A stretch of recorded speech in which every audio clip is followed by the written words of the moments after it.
In this video, we'll discuss Nano Banana AI review and if it's actually the next big AI tool.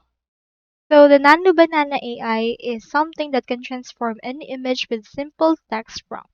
It is an advanced model that delivers consistent character editing and scene preservation. So its use cases are endless. You can use it for product photography, fashion photography, social media images, and much more.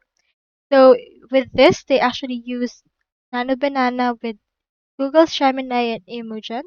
So in there, you can just proceed to actually click onto this sign in or click onto this start editing option in order to use the editor. So input right here your reference image. Now click on this and then just choose right here the image that you wish to use. So let's proceed to choose right here the image or picture that we want. For example, let's choose right here this.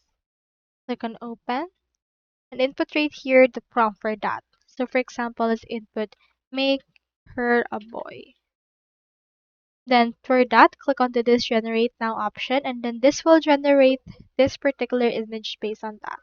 So the result on it is really good because other users actually express their satisfaction with the Nano Banana, so you can just proceed to actually do this. Do take note that it may take 2 to 5 minutes, so just wait for your actual prompt to actually finish and you should be able to see in here the actual results that we have created. So here is our actual results. You can proceed to download that and as you can see this is a really good result. So that's all there is today and I hope this video helped you.